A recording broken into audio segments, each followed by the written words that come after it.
Montana Territory, 1885. A young widow's desperate journey through merciless winter turns tragic when her wagon crashes through river ice. Clutching her newborn twins beneath a thin cloak, Sarah Morgan huddles against the howling wind, her lantern's flame flickering weakly in the growing darkness. Miles away, weathered cowboy John Hawkins follows lost cattle tracks through the blizzard, his years of reading nature's signs leading him toward an unexpected discovery that will change 4 lives forever. As temperatures plummet and snow drifts deeper, Sarah's strength wanes. She whispers prayers over her babies, knowing each breath could be their last. But fate has other plans when John spots a faint golden glow through the white wall of snow. Will he reach them in time? Before we jump back in, tell us where you're tuning in from. And if this story touches you, make sure you're subscribed, because tomorrow I've saved something extra special for you. Sarah Morgan's gold wedding band caught the morning light as she twisted it on her finger. A habit formed over 2 years of marriage that persisted these 3 months since Thomas's passing. The ring had grown loose as the harsh Montana winter stripped away what little excess her body carried, yet she couldn't bear to remove it. Each morning she touched the simple band and remembered Thomas's trembling hands as he'd slipped it onto her finger that bright spring morning in '83. The homestead they'd built together stood silent now, save for the soft whimpers of her newborn twins. Thomas had never known he would be a father. The letter telling of her pregnancy had arrived in Butte 2 days after the mining accident. She'd kept that letter, edges worn from countless readings, tucked beneath her pillow where Thomas's head should have been. Their home had been his dream first. Montana Territory's got land for the taking, he'd told her back in Minnesota, eyes bright with possibility. We'll build something of our own, Sarah, something to pass down to our children. She'd believed him then, young and full of hope, ready to leave behind her teaching position for a future that stretched as wide as the Montana sky. The first year had been hard, but beautiful.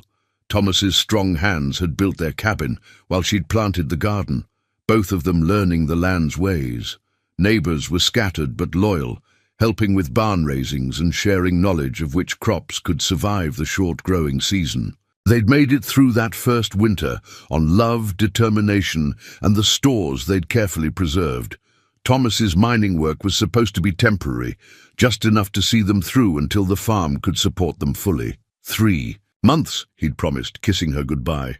By spring, we'll have enough saved to buy that pair of draft horses from the Andersons. Now, as Sarah cradled her son James against her shoulder, while his sister Mary suckled at her breast, she fought back the familiar sting of tears. The twins had his eyes, that same clear blue that had first caught her attention across a crowded church social. They would never know the gentle strength of their father's arms, or hear his deep laugh roll across the prairie like summer thunder. The community had rallied around her during the pregnancy, especially Emma Anderson, whose own children were grown and gone. Emma had been there through the difficult birth just 2 weeks ago, her steady hands guiding 2 new lives into the world, while a December blizzard raged outside. "You're not alone," Emma had insisted, pressing a basket of fresh bread and dried beef into Sarah's hands before returning to her own homestead 5 miles distant. But alone was exactly what Sarah felt, especially in these quiet morning hours, when the twins' needs were the only thing keeping her from drowning in grief. The cabin's walls seemed to close in tighter with each passing day, every corner holding memories that threatened to overwhelm her.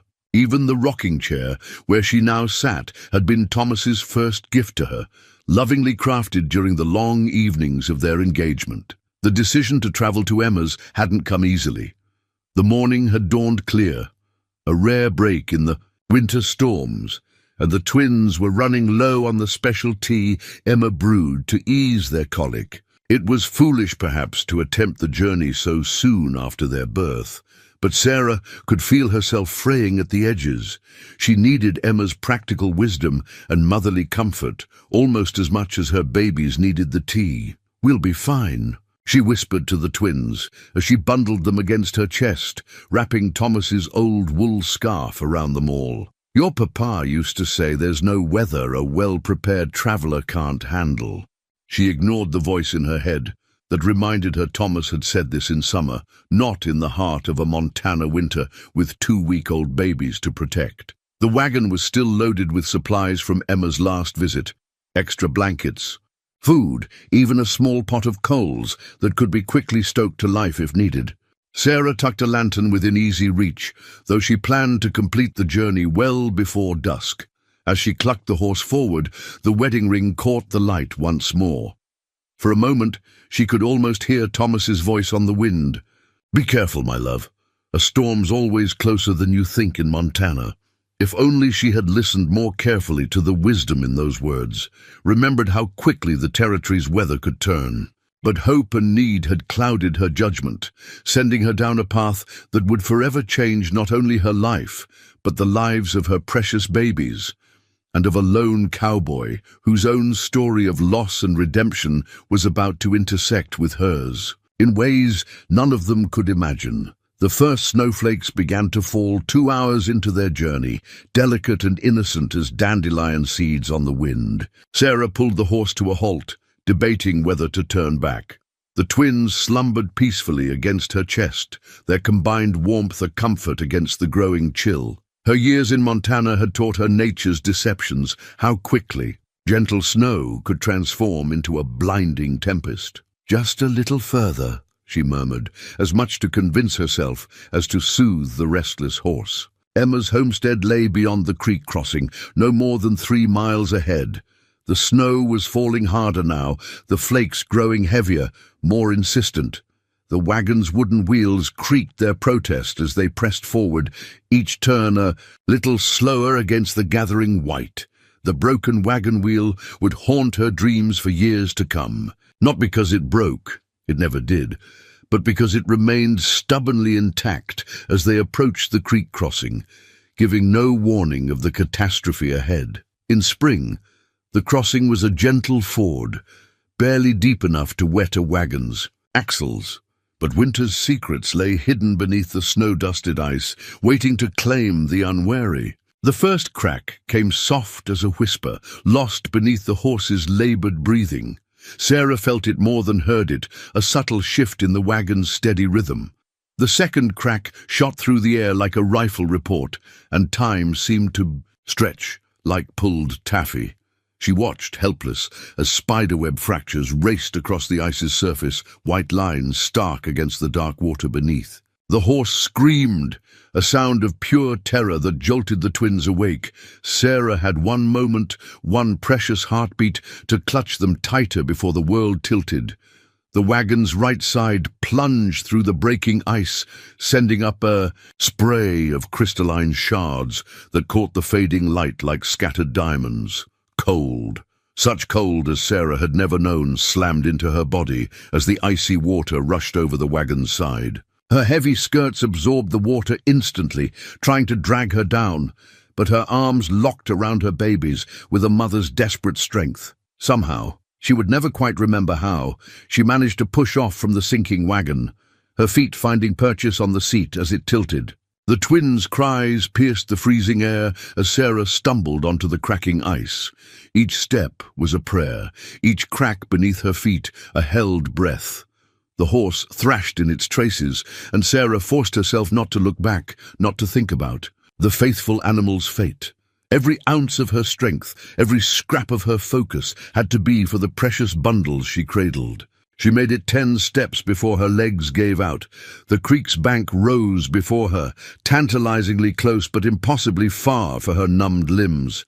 The snow was falling in earnest now, thick curtains of white that reduced the world to a space no larger than a church altar. Sarah collapsed to her knees, curling her body around the twins like a shield. "Shh, my loves," she whispered through chattering teeth, tucking them deeper inside Thomas's scarf. "Mama's here. Mama's got you."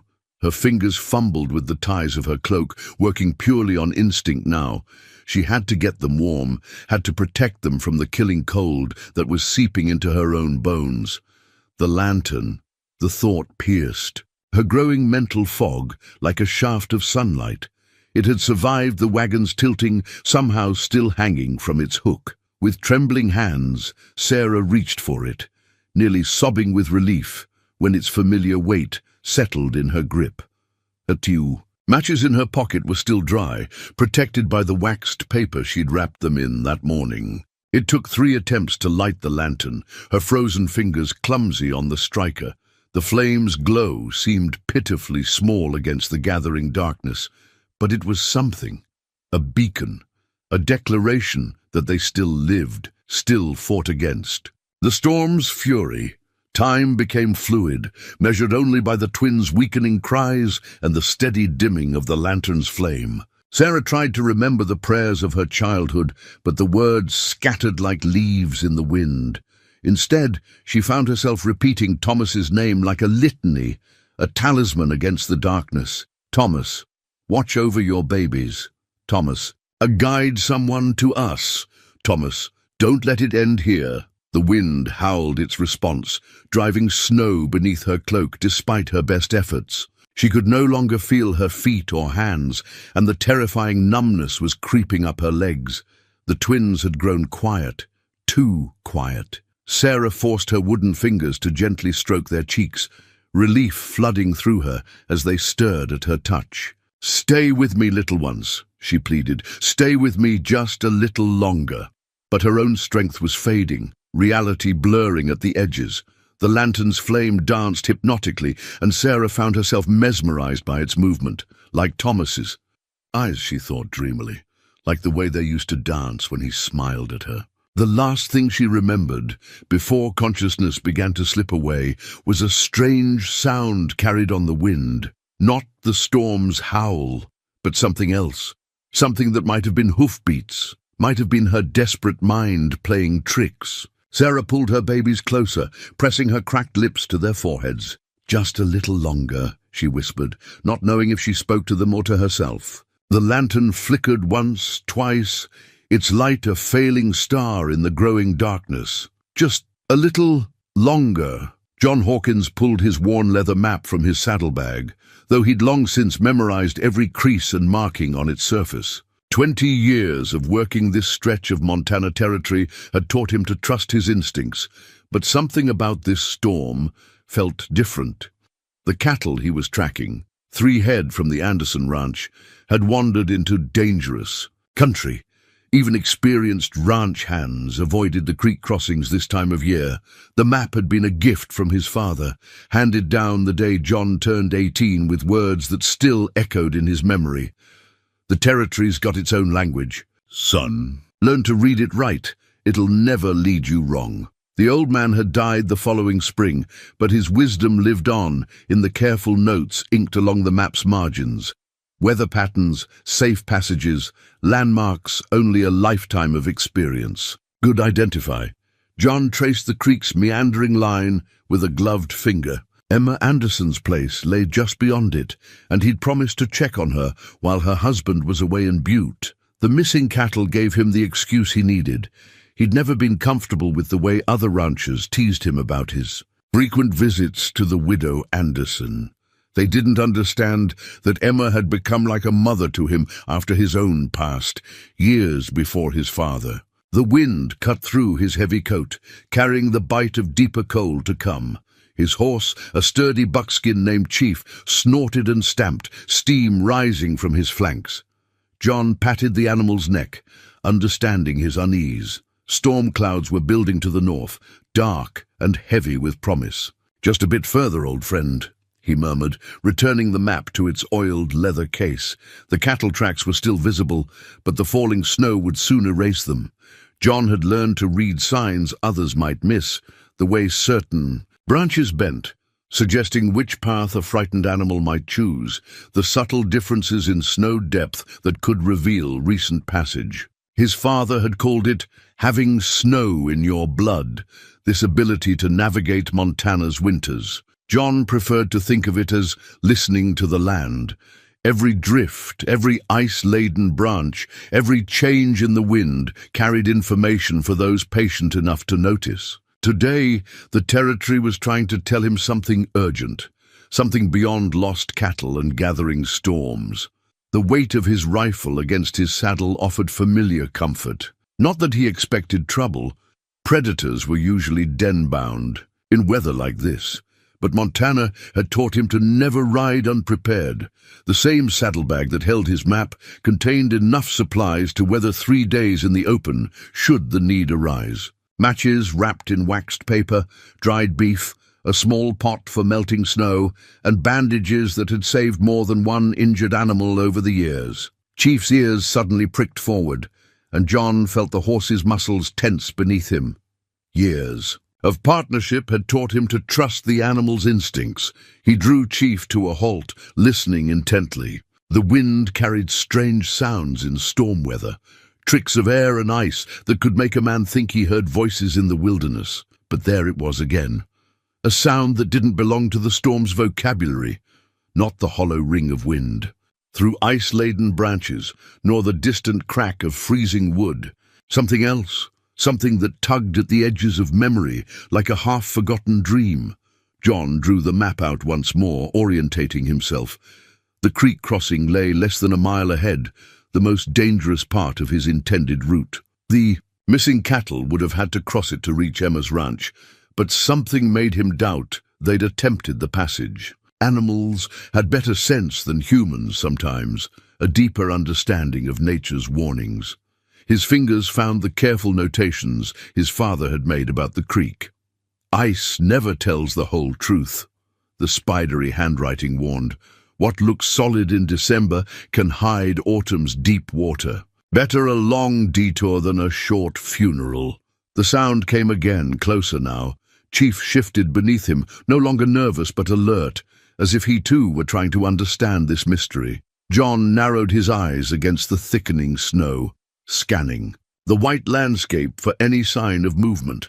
The storm was building faster than he'd anticipated, visibility dropping with each passing minute. A decision had to be made.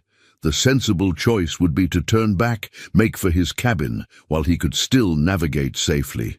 The cattle would either find their way or they wouldn't. No rancher expected to save every stray in Montana winter. Emma would understand if he didn't make it to check on her today, but that sound... John Hawkins had spent 20 years learning the territory's language, and something in that distant cry spoke of human desperation. His father's voice seemed to whisper from the worn map in his hands. The territory tests a man's character most. When the choice is hardest, with a soft click of his tongue, John guided Chief forward into the strengthening storm. The cattle might have to fend for themselves today. Something more important was calling him toward the creek crossing, though. He couldn't have explained how he knew. Some truths went deeper than reason, deeper even than experience. They were the truths written in snow and wind, in the language of the territory itself.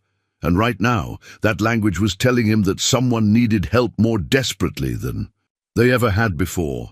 A cattle bell's dull clank, nearly lost in the wind, drew John's attention eastward. The sound was wrong for loose stock, too steady, too singular. Through the thickening storm, a faint golden glow flickered like a fallen star. His gut tightened with recognition. Someone had lit a lantern out here, in the teeth of a Montana blizzard. Chief sensed his rider's tension, picking his way carefully through deepening snow.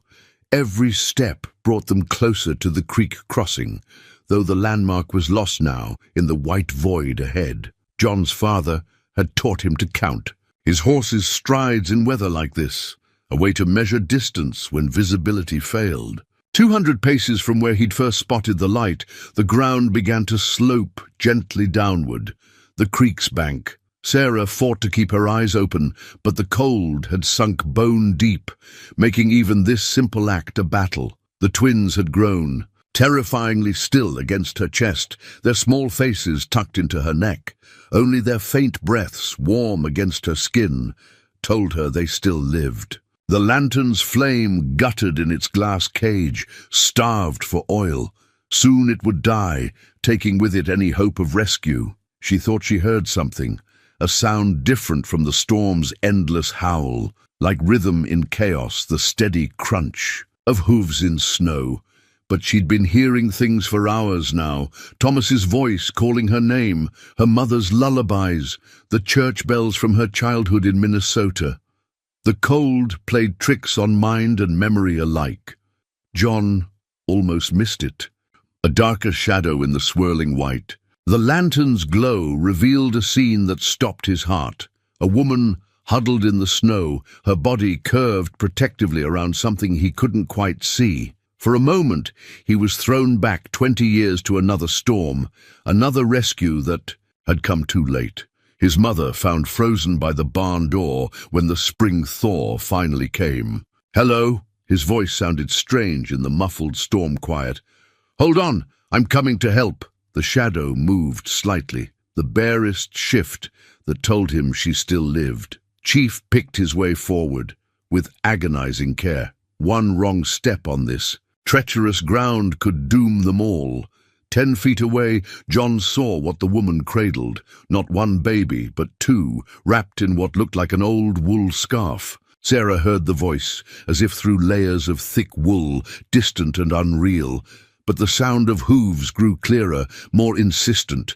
She forced her head up, her neck muscles screaming protest. A massive shape emerged from the storm, horse and rider materialized like an answer to prayer. "Can you stand?" The man's voice was gentle but urgent. When Sarah tried to respond, her lips wouldn't move. Everything felt remote, disconnected, as if she were floating somewhere above her own body. She managed the slightest shake of her head. John didn't waste time with more questions. He swung down from Chief, his boots crunching in snow that had already risen past his ankles. The woman's skirts were frozen solid, and her hands, still clutching the babies, had taken on the waxy sheen of severe frostbite. But when he reached for the infants, her arms tightened with surprising strength. "I won't hurt them," he promised, meeting her ice-glazed eyes. "But we need to move fast. My cabin's not far." Something in his voice must have reached her because her grip loosened. Slightly, with infinite care, John lifted the entire bundle, mother and babies together, into his arms. Getting them onto Chief was a nightmare of frozen cloth and unresponsive limbs. The horse stood steady as a rock, understanding without command the importance of stillness. John positioned the woman sideways across the saddle, her babies still tucked against her chest, then swung up behind them. She was so cold she felt more like carved ice than living flesh. The lanterns sputtered and died, swallowed by the storm's growing fury. John gathered the reins in one hand, his other arm holding mother and children secure against him. Chief knew. The way home. He'd have to trust the horse's instincts now. Their own tracks would be long gone, erased by the relentless snow. Sarah drifted in and out of awareness, anchored only by the steady warmth at her back and the precious weight of her babies against her chest. She thought she felt movement, the rhythmic sway of a horse's gait, but nothing seemed quite real anymore. Time stretched and compressed like taffy pulled by unseen hands. "Stay with me," the man's voice rumbled close to her ear. "Talk if you can. Tell me your name." "Sarah," she managed, though her tongue felt thick and clumsy. "Sarah Morgan." The effort of speaking sent shivers racing through her body, the first she'd felt in what seemed like hours. John recognized the sign. Her body was fighting back against the cold. It was a good sign, but they weren't safe yet. "Sarah Morgan," he repeated, willing warmth into her name. "I'm John Hawkins. Your babies.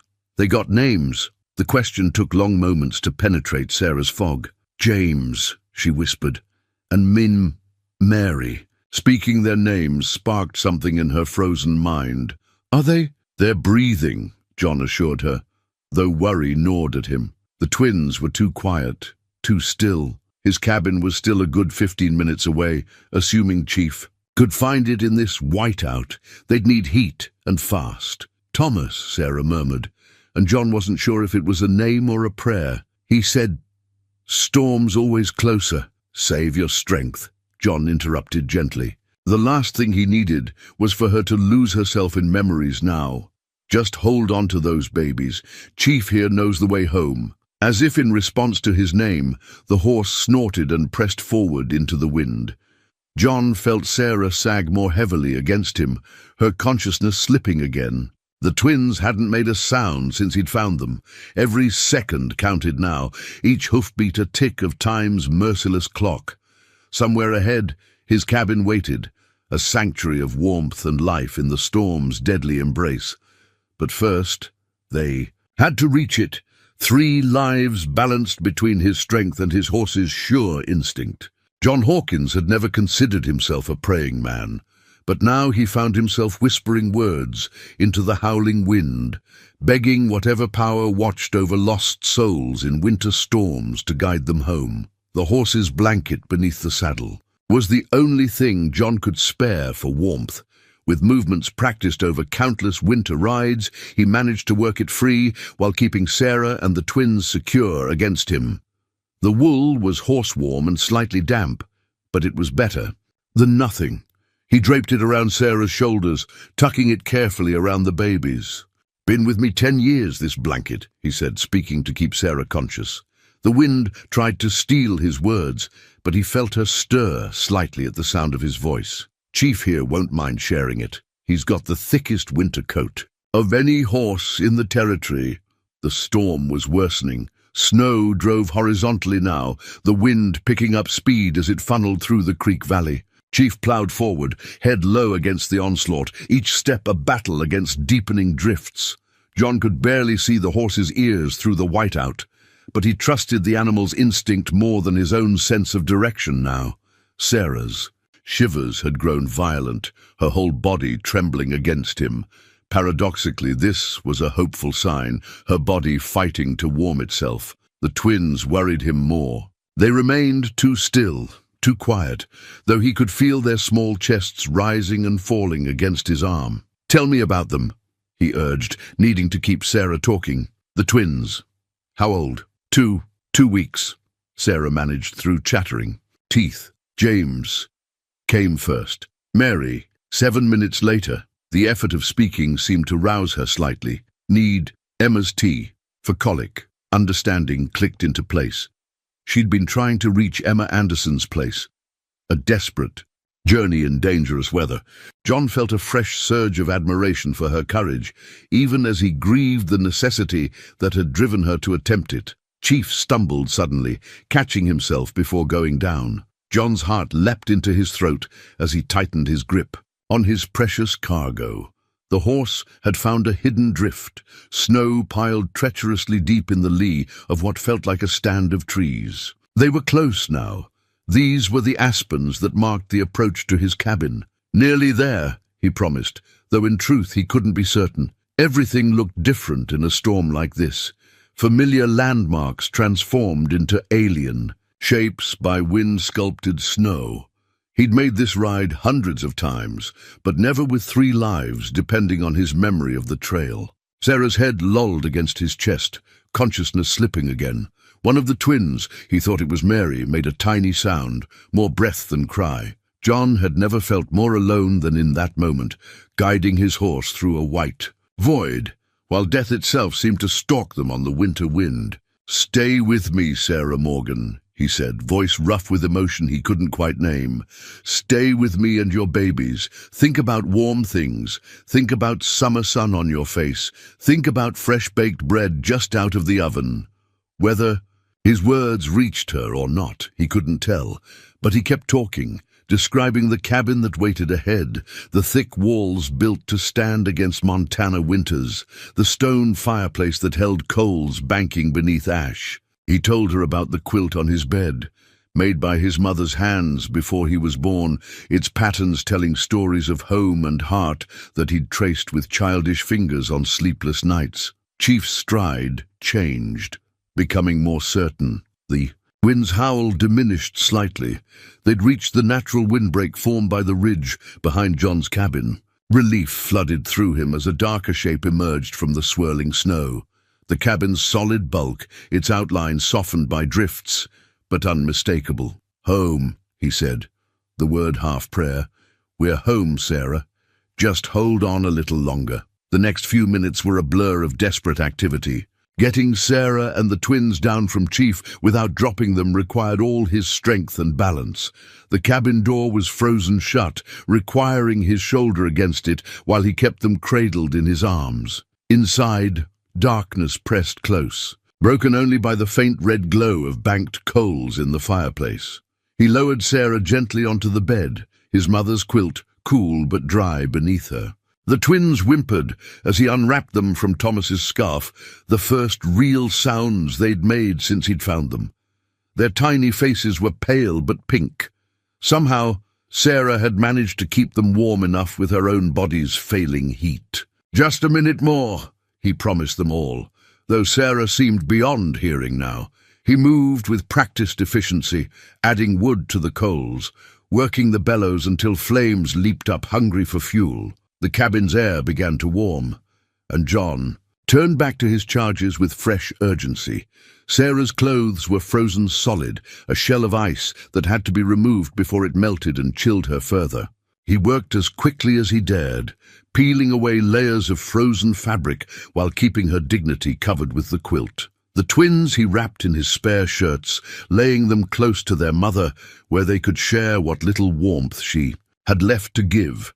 Through it all he kept talking, to Sarah, to the babies, to himself, words to hold back the worry that gnawed at him, the fear that he'd found them too late. Outside, the storm raged on, but in here, in this space carved, out against the wilderness, 3 lives hung in balance, while a 4th watched and worked and prayed without ceasing. Snow melted from Chief's blanket, where it lay discarded by the door, forming a dark pool on the plank floor. John glanced at it as he worked, remembering all the storms that simple piece of wool had weathered. Now it had helped save 3 more.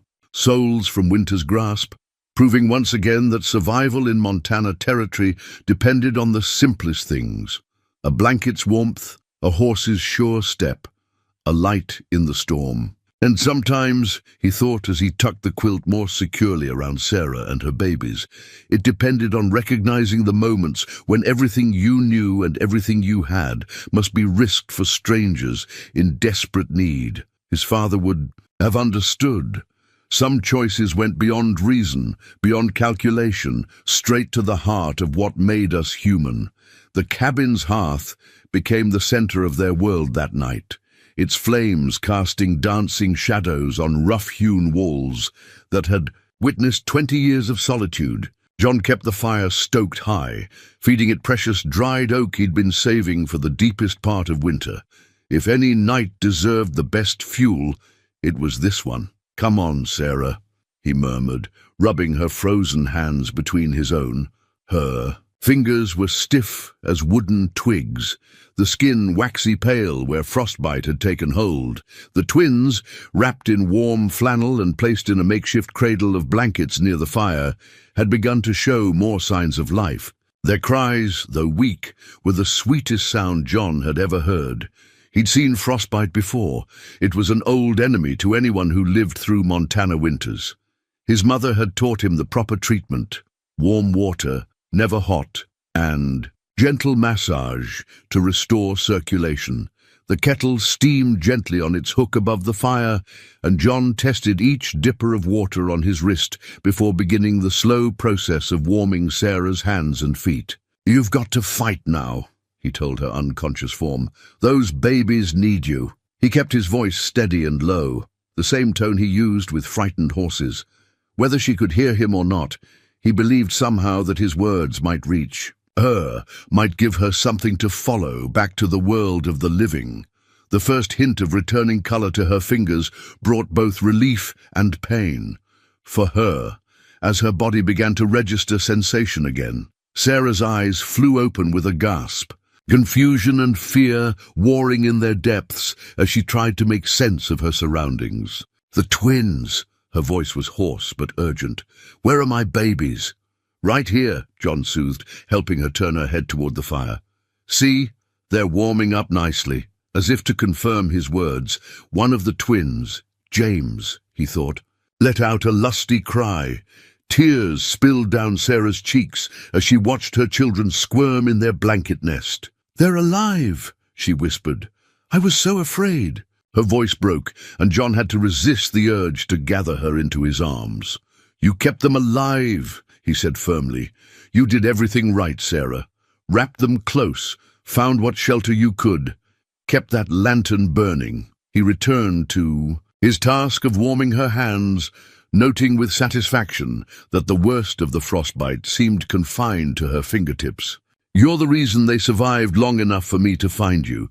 Sarah tried to flex her fingers and gasped at the pain. "It feels like they're on fire." "That's good," John assured her. "Means the feeling's coming back. Try to wiggle. Your toes too, if you can." While Sarah struggled with these small movements, John kept one eye on the twins. They would need feeding soon, but first their mother had to regain enough strength to hold them. He'd seen newborns before. Emma Anderson had shown him how to care for orphaned lambs in spring, but human babies were infinitely more precious and delicate. The wind howled outside, rattling the cabin's shutters, but inside the temperature was rising to something approaching comfort.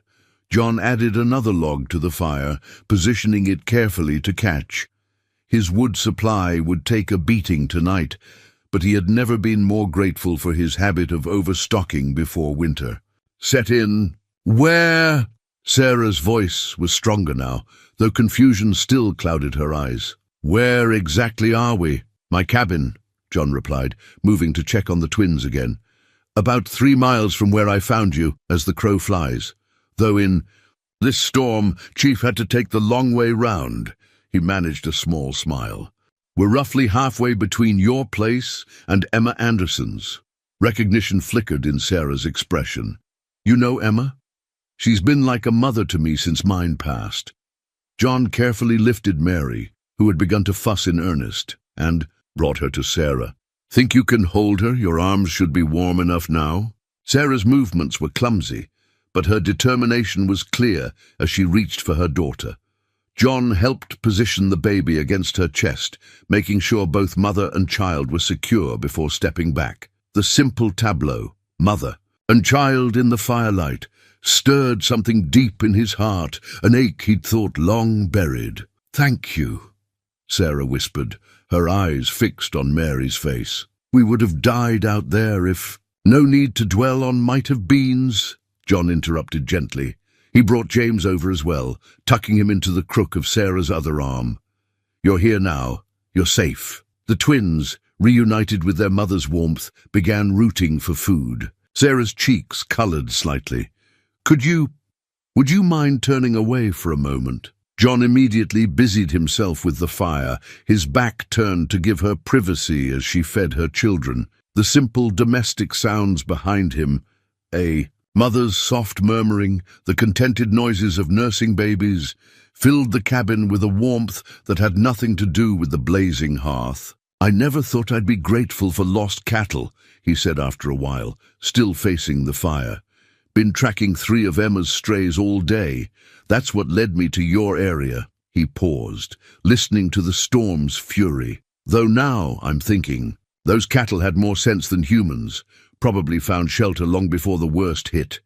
Sarah's quiet laugh surprised them both. "Emma always says God works in mysterious ways." There was a pause, then, "You can turn around now." John turned to find both babies asleep against their mother's chest, their faces flushed pink with returning warmth. Sarah herself looked more alert, though exhaustion had etched deep lines around her eyes. The firelight caught the gold of her wedding ring, and John felt a familiar pang of recognition, the look of someone who carried loss like a constant companion. "You should try to rest," he said, spreading another blanket over her and the twins. "The storm's likely to keep us here through tomorrow at least." He managed a wry smile. "Don't worry, I'll keep to my chair by the fire." Sarah's eyes were already dropping, but she fought sleep long enough to ask, "Won't you be cold?" "I've weathered worse," John assured her, settling into the sturdy rocking chair that had been his father's. "Sleep now. You're safe here." As if his words had granted permission, Sarah drifted off, her children cradled close. John watched the 3 of them in the firelight, marveling at how quickly his solitary life had been transformed. Tomorrow would bring its own challenges, But for now, his cabin had become something it had never been before, a sanctuary for new life, a shelter for hope itself. Dawn crept into the cabin like a shy visitor, filtering through frost-rimmed windows to find John already awake, tending to the coffee pot that had been his constant morning companion for 2 decades. The familiar ritual helped ground him in a world suddenly transformed by the presence of others in his space. The twins had woken twice in the night for feeding, their small cries piercing the usual winter silence of his home. He'd taught himself to make coffee the way his mother had, strong enough to stand a spoon in, tempered with just enough chicory to smooth the bitter edges. The pot had been hers too, brought all the way from Pennsylvania when she'd followed. His father West, its dented copper surface caught the morning light, reflecting tiny points of fire from the freshly stoked hearth. Sarah stirred at the rich aroma, her eyes opening slowly to take in her surroundings. The confusion of the previous night had cleared, leaving a quiet alertness in its place. "Is that real coffee I smell?" "As real as they come," John replied, pouring a cup and bringing it to her. "Think you can manage to hold it? Your hands should be better this morning." She sat up carefully, mindful of the sleeping twins beside her, and wrapped her fingers around the warm cup. The worst of the frostbite had indeed receded, leaving only tender pink skin in its wake. "Thank you," she said, and John knew she meant for more than just the coffee. "Storm's still blowing," he reported, settling back into his chair with his own cup. "But the worst seems past. Another day, maybe 2, before it's safe to travel." He paused, watching her take a careful sip. "How do you find it?" "Perfect," Sarah breathed, closing her eyes in appreciation.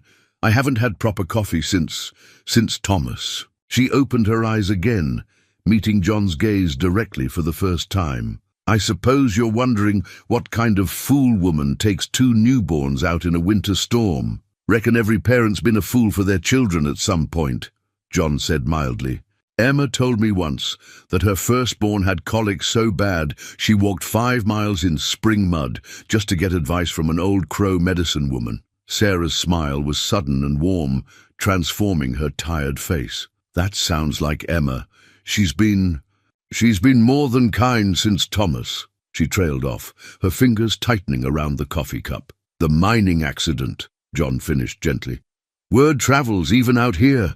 I'm sorry for your loss." "As I am for yours," Sarah replied, surprising him. At his questioning look she added, "The way you speak of your parents, always in past tense, and there's something in your eyes, something that recognizes the shape of grief." James chose that moment to wake, his cry sharp with hunger.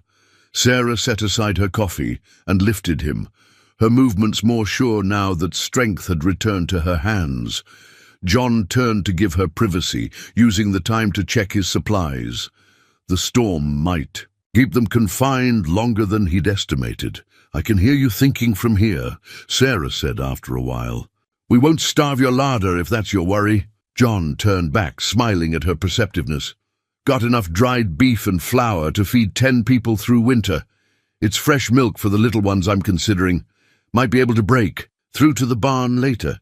See if any snow's drifted in where I could pack it for keeping." "You've thought of everything," Sarah observed, switching James for Mary at her breast. "Do you often take in strays?" "Mostly 4-legged ones," John admitted. "Though Emma sends the occasional ranch hand my way when extra work needs doing." He poured himself more coffee, watching the morning light strengthen. "It's a good life, if sometimes a quiet one." "Quiet has its merits," Sarah said softly. "After Thomas, sometimes the silence was all that kept me sane, just me and the babies watching the snow fall." She paused, adjusting Mary's position. "But then other times, the silence gets too loud," John finished, understanding perfectly. Their eyes met across the cabin's morning-lit space, and something passed between them, recognition, perhaps, of kindred spirits. They were both well acquainted with solitude, with the weight of carrying on alone. But there was something else too, something neither was quite ready to name. "Tell me about him," John said quietly. "Thomas," Seems like he was a man worth remembering. Sarah's face softened with memory. He had dreams bigger than Montana sky. Wanted to build something lasting, something to pass down to our children. The homestead was supposed to be just the beginning. She looked down at Mary's dark head. He would have been such a wonderful father. He chose well, John said, his voice rough with unexpected emotion. Choosing someone strong enough to carry those dreams forward. Strong? Sarah's laugh held a trace of bitterness. I nearly killed us all yesterday. You did what any mother would do, trying to help your babies. And when disaster struck, you kept them alive against impossible odds. John leaned forward, his expression intense. That's not weakness, Sarah. That's the kind of strength that built this territory. A log shifted in the fireplace, sending up a shower of sparks. Outside, the wind's voice had changed, becoming less hungry, more plaintive. The storm was winding down, but its work was already done. In this small cabin, warmed by coffee and conversation, two people who had thought themselves resigned to solitude were discovering that perhaps the territory had other plans. More coffee? John offered, reaching for the pot. Please, Sarah smiled, and the morning light caught the tears in her eyes, transforming them to gold. The discovery came by accident, as such things often do. Sarah, feeling stronger by midday, had insisted on helping to prepare a simple meal of cornbread and beans. As she reached for flour in the cabinet, her hand brushed against something tucked behind the containers, a photograph yellowed with age and worn soft at the corners. I'm sorry, she said quickly, starting to return it, but John waved away her apology. Been wondering where that got to, he said quietly, taking the photograph with careful hands. Haven't looked at it in, must be 5 years now. The image showed a young couple standing before a newly built cabin. This very cabin, Sarah realized. The woman wore a dark dress and a tentative smile, one hand resting on her rounded belly. The man beside her, clearly a younger John, stood proud and straight in his best shirt, hope bright in his eyes. Catherine, John said, answering Sarah's unspoken question. My wife. This was taken in '65, just after we finished the cabin. His thumb brushed gently over the image. She died that winter, her and our baby both. The snow came early that year. Sarah's hand found his arm, a touch of simple understanding. What was she like? The question seemed to surprise him. Most people offered only awkward condolences when they learned of his loss. She loved music, he said after a moment. Used to sing while she worked, old hymns mostly. Had a voice that could make birds stop to listen. A smile touched his lips at the memory.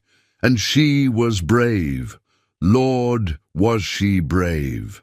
Followed me out here from Boston with nothing but faith and love to guide her. The twins were sleeping peacefully in their makeshift cradle, allowing Sarah to give John her full attention. Did she help you build the cabin? Insisted on it, John chuckled. Said if she was going to live in it, she ought to have a hand in making it. Learned to use a saw and level as well as any man. His expression grew distant. We had such plans. Wanted a whole passel of children, a proper ranch, maybe even a piano someday for her to play. Sarah studied the photograph again, seeing now the echoes of those dreams in the young couple's faces.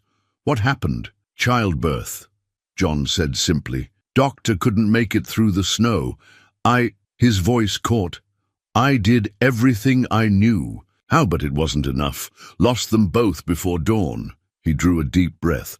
Been just me here ever since.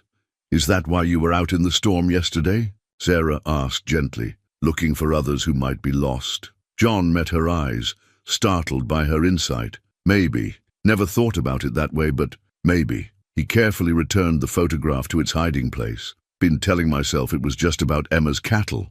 God works in mysterious ways, Sarah quoted softly, echoing their conversation from the night before. Thomas used to say everything happens for a reason, though sometimes the reason takes years to show itself. Wise man, your Thomas. Yes, Sarah agreed, turning back to the meal preparation. He was also wise enough to admit when he was wrong, like the time he insisted we could repair the roof ourselves, only to end up with a bucket brigade in the kitchen during the next rain. Her story surprised a laugh from John, dispelling some of the melancholy the photograph had brought. Sounds familiar. Catherine once convinced me we could dig a new well without help. 3 days later, half the men in the territory had to haul us out of the mud. They traded stories as they worked, memories that had long been too painful to share, somehow easier to speak of in this quiet afternoon space. The cabin filled with the warm scent of baking cornbread, and Sarah found herself watching John's hands as he worked. Strong, capable hands that had built this home, saved their lives, and now moved with surprising gentleness as he shaped the dough for a second batch. "Never thought I'd cook for anyone again," he admitted, catching her watching him. "Kind of nice having people to feed. Kind of nice having someone to cook with," Sarah replied softly. Then, because the moment felt too weighted with possibility, she added lightly, "Though I reserve judgment until I taste that cornbread." "Old family recipe," John assured her with mock solemnity, "handed down through generations of Hawkins men who found themselves having to cook or starve." The easy banter felt right, felt natural, as if they'd known each other far longer than the handful of hours since their paths had crossed. Yet beneath it ran a deeper current of understanding.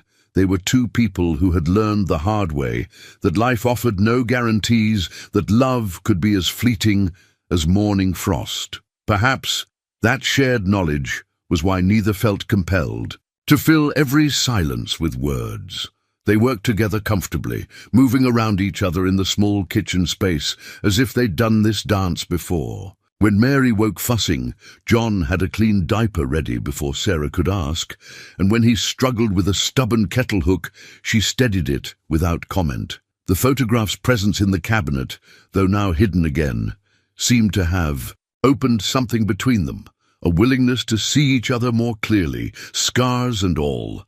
They were no longer simply rescuer and rescued, but two souls who understood the cost of survival in this beautiful, unforgiving territory. As they finally sat down to eat, the storm's voice growing quieter outside, Sarah found herself studying John's face in the afternoon light. The young man from the photograph was still there, in the lines around his eyes, the set of his jaw, but time and loss had added layers of complexity, of hard-won wisdom. She wondered what he saw when he looked at her.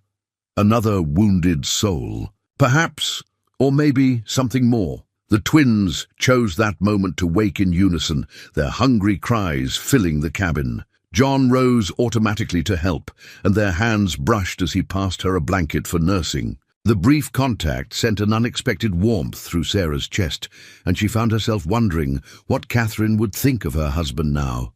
This good man who had transformed his solitary refuge into a sanctuary for strangers in need. Hand-carved wooden toys caught Sarah's attention as John brought them out from a trunk near his bed. A small horse, a bear, and what looked like a bird in flight. Each piece showed signs of careful craftsmanship, smooth to the touch despite their obvious age. "Made these years ago," John explained, a slight color rising in his cheeks. "Was practicing, thinking someday." He let the sentence trail off. But Sarah understood. These were meant for the child he'd lost, dreams shaped in wood during quiet evening hours. "They're beautiful," she said softly, running her finger along the horse's flowing mane. "Did you carve them all yourself?" "My father taught me how. Said a man should know how to create beautiful things, not just useful ones." John held up the bird, its wings caught in an eternal moment of soaring. "Never had a reason to take them out before." Mary, cradled in Sarah's lap, reached out with tiny fingers toward the wooden horse. Her brother James, who John had been bouncing gently on his knee, followed the movement with curious eyes. "Think they might be a mite young for toys," John said. But Sarah shook her head. "They're never too young to know beauty," she replied. "Besides, they seem fascinated by your voice. You should have seen how they settled when you were telling that story about the lost calf this morning." It was true. The twins had shown and remarkable affinity for John's deep, gentle tones. He had a way of speaking that seemed to soothe them even during their fussiest moments. Sarah had watched in amazement earlier as he'd walked the cabin with James, telling him about each tool and implement, as if the 2-week-old infant was his most attentive audience. "Reckon they're just tired of hearing their mama's voice," Sarah added with a self-deprecating smile. "Now that I don't believe," John said firmly, "you've got a way about you when you're with them. Like you're sharing secrets with the angels themselves." The compliment brought unexpected tears to Sarah's eyes. Thomas had never seen her as a mother, never known how completely their children would capture her heart. But here was this near stranger, noticing and naming the sacred bond she shared with her babies. A comfortable silence fell between them, broken only by the twins' soft noises and the ever-present voice of the wind. The storm had weakened considerably since morning, but darkness would arrive soon, bringing with it another night of shared sanctuary. "Would you read to us?" Sarah asked suddenly. "I saw some books on that shelf, and it's been so long since I heard someone else's voice reading aloud." John looked surprised but pleased. "Not much of a library, I'm afraid. Mostly practical things. Farming almanacs, medical guides, though—" He stood, careful not to disturb James, and reached for a worn volume. "My mother left this. Poetry, mostly. Some Shakespeare, too." "Perfect," Sarah said, settling more comfortably in her chair. Mary was fighting sleep, her small face scrunching with the effort to keep her eyes open. John found a page marked with a faded ribbon and began to read. His voice gave new life to the familiar words of Wordsworth's "I wandered lonely as a cloud." Sarah watched as both twins gradually stilled, their eyes fixed on John's face as if they understood every word. When James began to fuss for feeding, they managed the switch with practiced ease, as if they'd been caring for babies together for years instead of hours. John never broke stride in his reading, one hand automatically reaching out to steady Sarah as she rose with Mary. "You're good with them," she observed during a pause between poems. "Natural, like you've done this before." "Had some practice with Emma's grandchildren," he admitted. "Plus plenty of experience with newborn calves and lambs. Babies are babies. When it comes down to it, they all need the same things: warmth, food, and someone to watch over them." Sarah thought about the wooden toys, the poetry book, the gentle way he handled her children. "You would have been a wonderful father."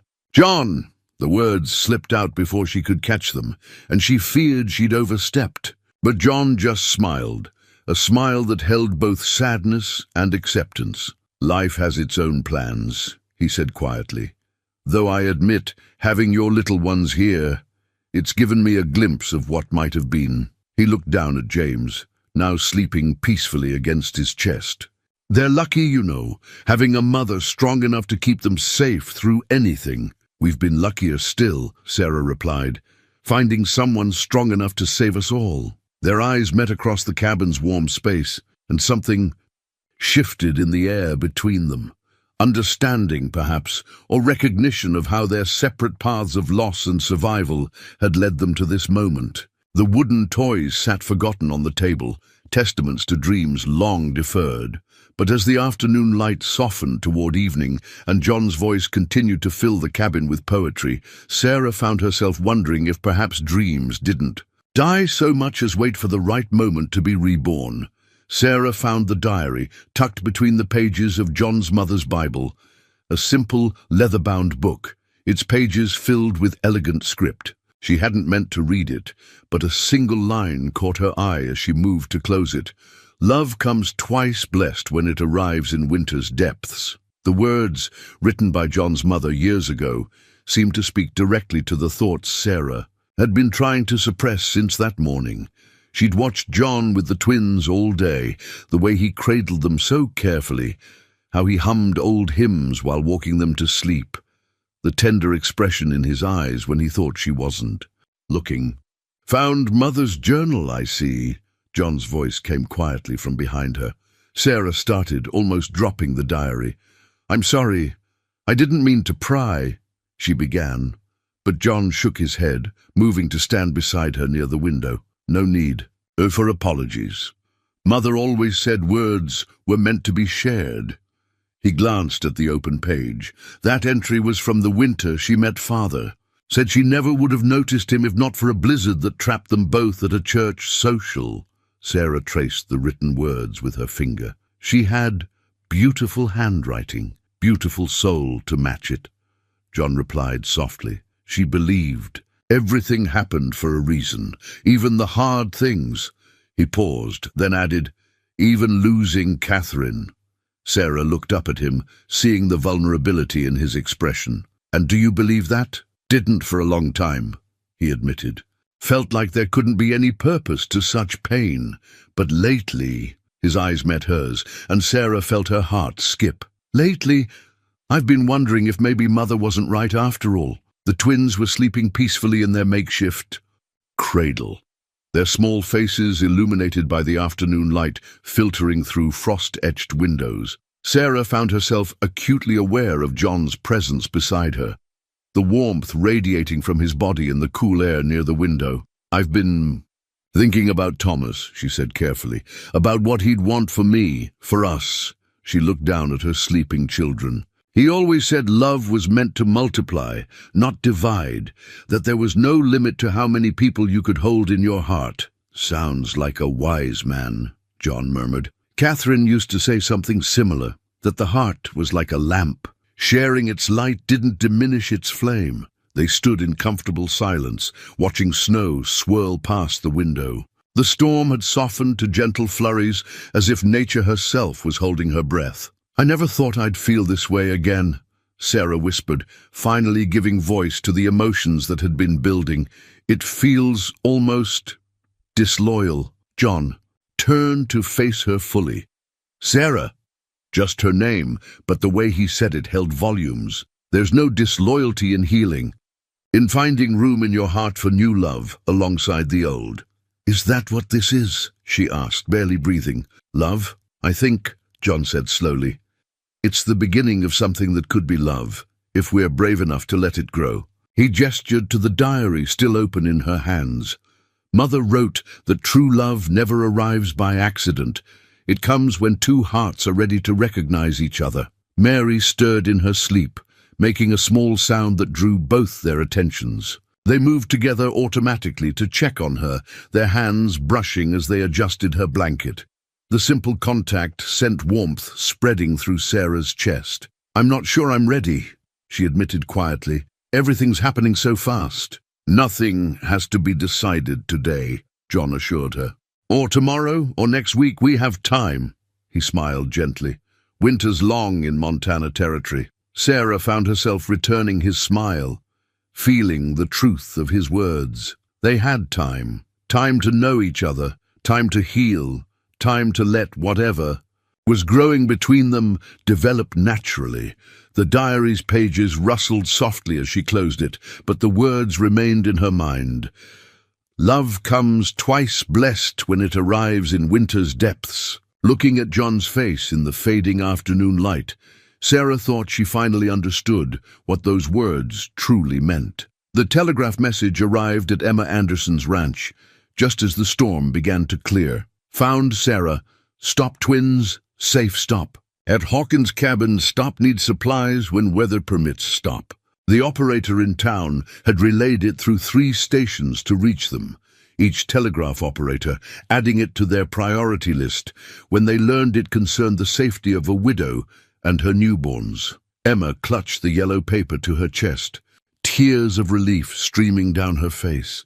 She'd been sick with worry since the storm hit, knowing Sarah had planned to visit. The thought of that young mother and her babies out in the blizzard had haunted her sleepless nights. Thank the Lord for John Hawkins, she murmured, already making mental lists of what would be needed. Within an hour, riders had been dispatched to neighboring ranches with the news, and the territory's remarkable network of mutual aid began to mobilize. Back at the cabin, John and Sarah were unaware of the activity their situation had sparked. They were focused on more immediate concerns.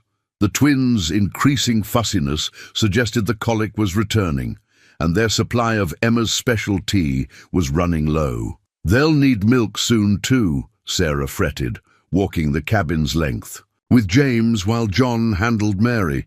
I can't seem to produce enough for both of them." "Help's coming," John assured her, though he had no way of knowing if his message had made it through. "Emma won't let us go without once she knows you're here." As if in answer to his words, a distant sound caught their attention, the muffled approach of horses through deep snow. John handed Mary to Sarah and moved to the window, rifle ready more from habit than any real concern. "Well, I'll be damned," he muttered, a smile spreading across his face. "Looks like the whole territory's turning out." Sarah joined him at the window, both twins cradled against her. Through the clearing air, she could make out a line of riders approaching, each leading a pack horse laden with supplies. At their head rode Emma Anderson herself, her silver hair visible beneath her heavy winter bonnet. "Should have known she'd come herself," John said fondly, already pulling on his coat to meet them. Emma never could sit still when there were babies, needing attention. The reunion that followed brought fresh tears to Sarah's eyes. Emma swept into the cabin like a force of nature, immediately taking charge of the twins while directing the unloading of supplies. Behind her came a steady stream of neighbors, the Petersons from the next valley, old Doc Wilson, who'd helped birth half the territory's children, even young Tommy Roberts, leading a milk cow on a rope. "Thought you might need this," Tommy said sheepishly, nodding at the cow. "She's our best milker, and Ma said to leave her with you long as you need her." The cabin that had seemed so spacious the day before was suddenly full to bursting with people and provisions. Women Sarah had only met in passing at church socials were organizing the supplies, setting up a proper nursing station, and filling the air with advice and encouragement. "You did right, John Hawkins," Emma declared, fixing him with a stern but approving look. "Though next time you might send word a bit sooner that you got a family taking shelter with you." Something in the way she said family made both John and Sarah glance at each other, then quickly away. The moment didn't go unnoticed by Emma, whose eyes took on a knowing twinkle. "Now then," she continued, turning back to the general bustle, "we've brought enough to see you through till spring if need be, though the weather's supposed to clear by tomorrow." She paused, looking meaningfully at Sarah. "No rush to leave before you're ready, mind you. John's cabin's as safe a place as any in the territory." The implications in her tone made Sarah blush. She knew how quickly word would spread, how the territory's dedicated gossips would reshape this story of rescue and necessity into something more romantic. Part of her wanted to protest, to explain that nothing improper had happened or would happen. But then she caught John's eye across the crowded room, saw the gentle understanding in his expression, and realized that perhaps the gossips weren't entirely wrong. Something had happened in these snowbound days, not the scandal they might imagine, but something deeper, more meaningful. The revelation must have shown on her face, because Emma's expression softened. "Sometimes," the older woman said quietly, "God sends storms to blow us right where we need to be." She squeezed Sarah's hand. "Though I doubt he meant for you to give us all such a fright in the process." Outside, the sun broke through the clouds for the first time in days, sending brilliant shafts of light through the cabin's windows. The twins, surrounded by admiring neighbors, were already benefiting from Emma's secret tea recipe. And John, moving easily through the crowd with offers of coffee and thanks, looked more at peace than Sarah had yet seen him. "Home," she thought suddenly. "This feels like home." The building plans lay spread across Emma's kitchen table, their crisp lines and careful measurements representing more than just the practical details of reconstruction. John had drawn them himself, spending evening hours sketching out improvements to Sarah's homestead while she nursed the twins nearby. Each addition reflected something he'd noticed about her needs. A larger kitchen window to let in morning light, a covered porch where she could sit with the babies in summer, a second bedroom for when the twins grew older. "These are—" Sarah's voice caught as she traced the neat drawings. "John, this is too much. The community's already done so many things." "Folks here take care of their own," Emma said firmly. from where she was kneading bread. Besides, most of the lumber's already been cut. Men needed something to do during the long storm, and your property's not the only one needing work come spring. It had been 2 weeks since their rescue, and Sarah and the twins had been staying with Emma while plans took shape. John's daily visits had become so regular that nobody even bothered to comment anymore, though knowing looks were exchanged whenever he arrived with yet another set of revised drawings or ideas for improvements. "See here," he said now, pointing to a detail in the plans. "Thought we could add a root cellar deeper than the old one, better storage for winter, and it could double as a storm shelter." The memory of finding them in the blizzard still haunted him, driving his determination to create every possible safety measure. Sarah's hand covered his on the papers, stilling his explanations. "It's perfect, John, all of it." Their eyes met, sharing an understanding that went beyond mere building plans. The sound of wagons approaching drew them outside.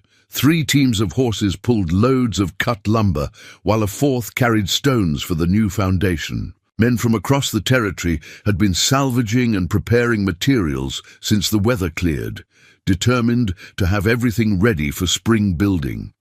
"Looks like half the territory's turned out," Emma observed with satisfaction. "Though I suspect it's not just your charming company they're coming for, Sarah. Word's gotten round about my fresh bread and coffee." Right on cue, riders began appearing from other directions. Women bringing food and supplies, children running ahead of their parents' wagons, even the circuit preacher who detoured from his usual route to check on the widow and her babies. The homestead that had felt so isolated in Sarah's grief was transformed into a hub of activity. Women organized work parties for everything from quilting to food preservation, ensuring Sarah would have what she needed for the coming year. Men discussed construction details and betting pools for when the spring thaw would allow building to begin. Through it all, John stayed close to Sarah, a steady presence as she navigated the overwhelming generosity of their neighbors.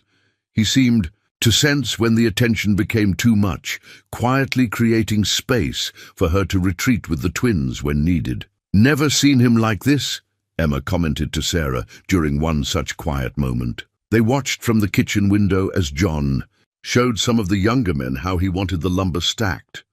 "Known John Hawkins 20 years, and he's always kept himself apart. Until now." Sarah bounced Mary gently, buying time before responding. "He's just being kind, looking out for neighbors, like everyone else." Emma's knowing look spoke volumes. "That man's not thinking of you as just a neighbor, Sarah Morgan, and well, you know it." She paused in her work, expression growing serious. "It's okay to be happy again, you know. Thomas would want that for you." "I know," Sarah whispered, surprised to find she truly did. The guilt that had accompanied her growing feelings for John was gradually being replaced by something else. Acceptance, perhaps, or hope. Outside, John had finished with the lumber and was heading back toward the house. He moved with the easy confidence of a man who knew his place in the world, but his eyes, when they found Sarah through the window, held a question that made her heart beat faster. The building plans on the table caught the afternoon light. There, careful lines promising not just shelter, but a future. Sarah realized that while everyone saw them as simple construction drawings, she and John knew they were something more, a declaration of intent, a promise, a new foundation for more than just a house. The packet of garden seeds sat between them on Emma's porch steps, their simple paper envelopes promising life and color, carrots, peas, flowers for summer blooming. John had brought them as a surprise, arriving just as Sarah finished settling the twins for their morning nap. "Found these in town," he said, watching her sort through the packets with obvious pleasure. "Thought you might want to start planning your garden. The south side of the new house will have good light." Sarah held up a packet of morning glory seeds, smiling at the hand-colored illustration. "Thomas tried to grow these our first year. They didn't take." She met John's eyes, her expression soft with memory and new hope. Maybe this time they will. The spring thaw had come early, turning the territory's frozen landscape into a patchwork of melting snow and emerging earth. Construction on Sarah's homestead was progressing quickly, with the new foundation already laid and walls beginning to rise. Each day brought visible progress, both in the building and in the subtle shift of their relationship. The twins are growing so fast, John observed, watching a meadowlark settle on a nearby fence post. Seems like yesterday they were small as kittens, and now look at them. Mary rolled over by herself this morning, Sarah said proudly. James tried to follow but got tangled in his blanket. You should have heard him fuss. Got his mama's determination. John chuckled, then added softly, and his papa's spirit. Sarah's hand found his, a touch that had become natural over the past weeks. You're good to remember Thomas with me. Some men wouldn't. He'll always be their father, John said simply. Always be part of who they are. He turned her hand over. In his, studying the calluses she'd earned, helping with the building work. Just like Catherine will always be part of who I am, doesn't mean there isn't room for new love to grow. The word love hung in the air between them, delicate as the spring breeze. They'd been dancing around it for weeks, both aware of the deepening of their feelings but careful not to rush. I've been thinking, Sarah said slowly, about what happens when the house is finished. John's hand tightened slightly on hers. Been thinking about that myself. The territory can be hard on a woman alone, she continued, her voice carefully neutral, even with good neighbors. Could be harder still on a man alone, John replied, matching her tone. Especially one who's gotten used to having little. One's around. Inside the house, one of the twins began to stir. They both stood, moving with the synchronicity they'd developed over months of sharing childcare duties. Sarah went to fetch the babies, while John prepared their bottles. Emma's cow was still providing milk, though they'd long since moved past the pretense that the animal would ever return to its original home. When Sarah returned with the twins, she found John had arranged everything perfectly. Blankets spread in the porch's sunshine, bottles warmed just right, even a cup of coffee for each of them. These small considerations, she reflected, said more than any grand gestures could. I missed so much, she said, as they settled the babies for their feeding. After Thomas died, I was so focused on survival that I forgot to look for beauty. She nodded toward the seed packets, forgot that life needs more than just the needful things. Beauty is needful, John said quietly. Mother used to say that's why God made flowers as well as wheat, to feed the soul along with the body. Mary's small hand caught at John's finger as he held her bottle, and Sarah watched his face soften with love, not just for the child, but for all of them. The morning glory seeds might have failed before, but the promise they represented now felt as sturdy as the new house's foundation. Spring was a season of new beginnings after all. And here, on Emma's sun-warmed porch, with the man who had saved them that winter day, and the children who had given them both a second chance at joy, Sarah felt seeds of her own taking root and reaching for the light. The deed to Sarah's land lay on the newly built kitchen table, its official ink fading but still legible in the afternoon light. Beside it sat a second document, the deed to John's property, brought over that morning for a conversation they both knew would change everything. The way I see it, John said carefully, we've got choices to make. Your place has better soil, more water rights. Mine's got the established barn, the winter pastures. He paused, watching Sarah's face. Both are good land.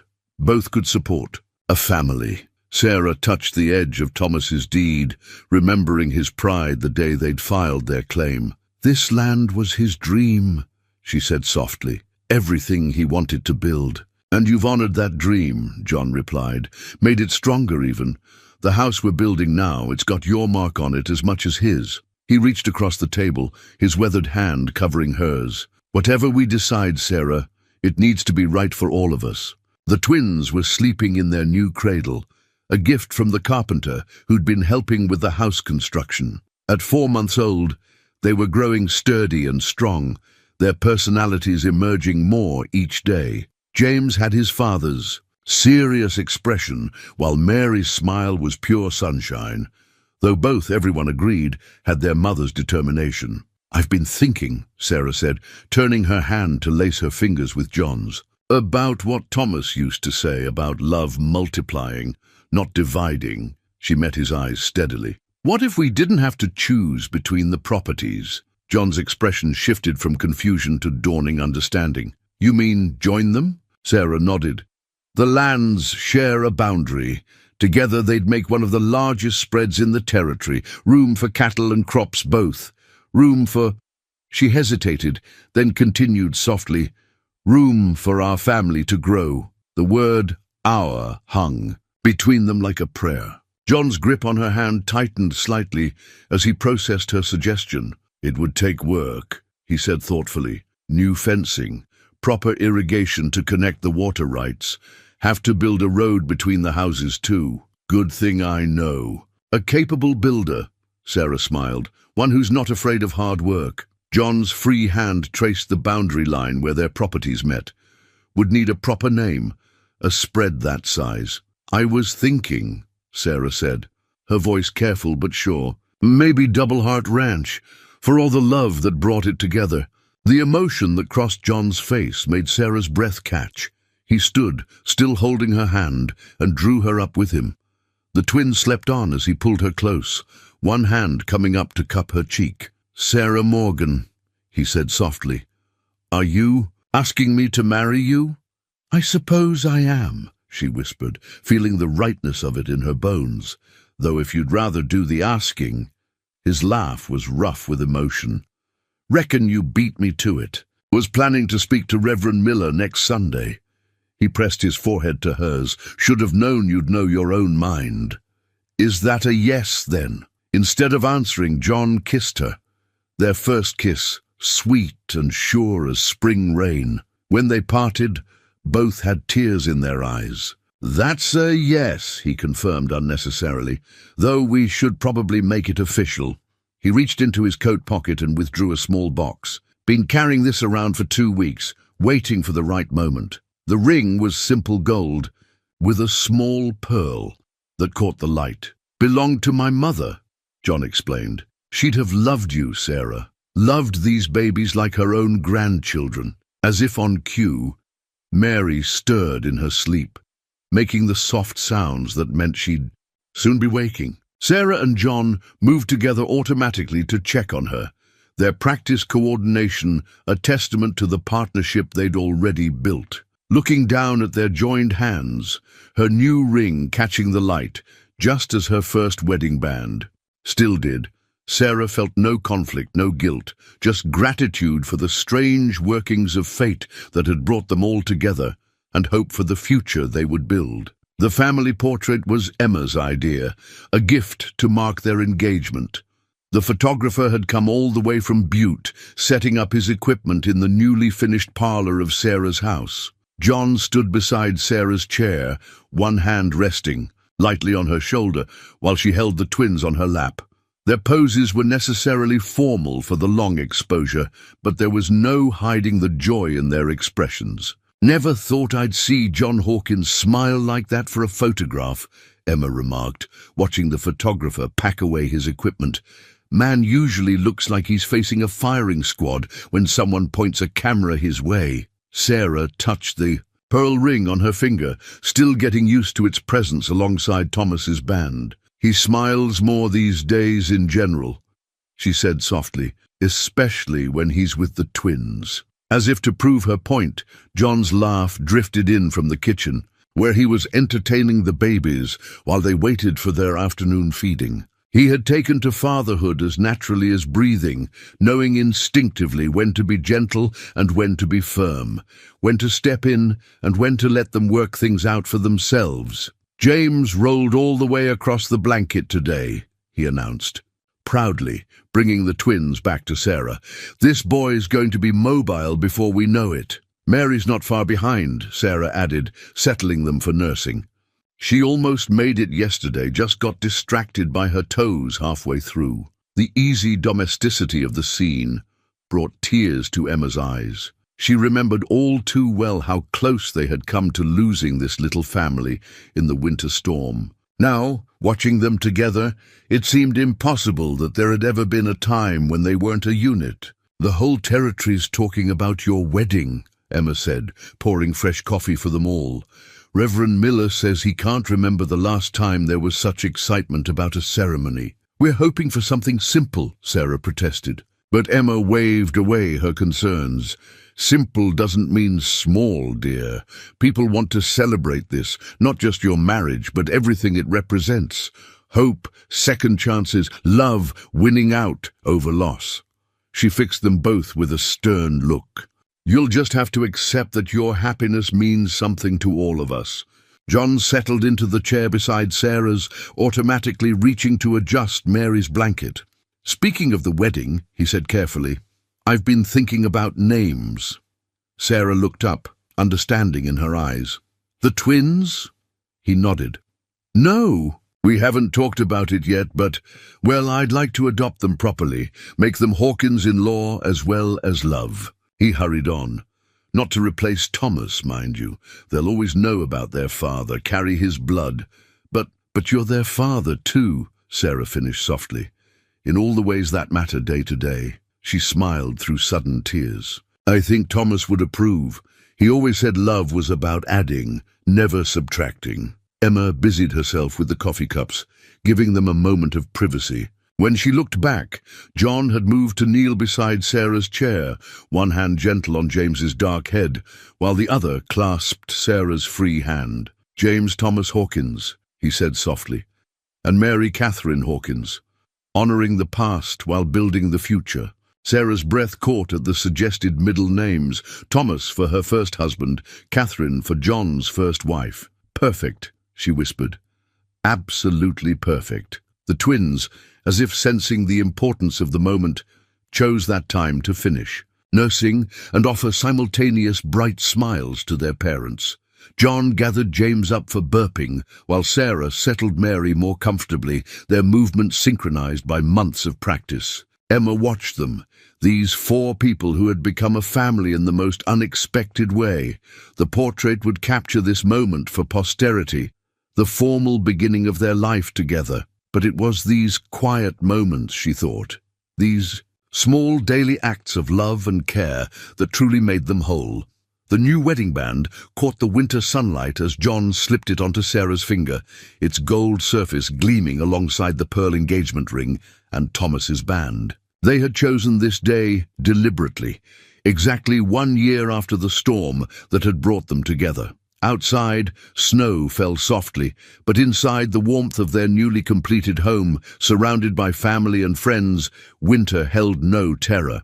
Not many would choose to marry in winter, Reverend Miller had said when they'd selected the date. But to John and Sarah, it felt right. Winter had given them their beginning.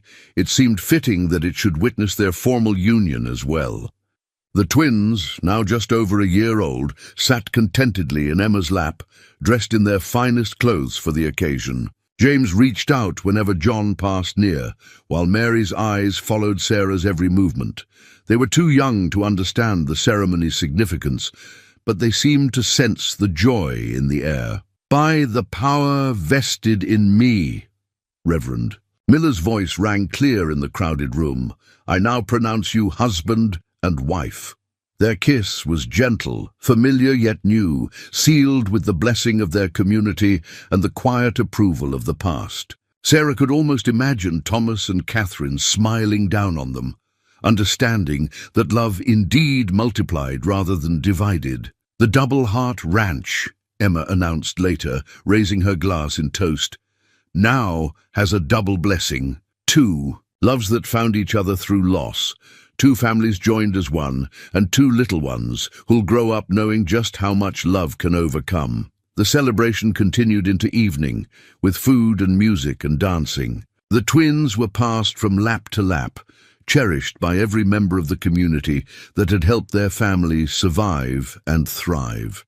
James showed off his new walking skills, toddling between guests with determination, while Mary charmed everyone with her infectious laugh. As night fell and the last guests departed, John and Sarah stood on their porch, watching the snow continue its gentle descent. The twins had finally succumbed to sleep, tucked safely in their beds upstairs.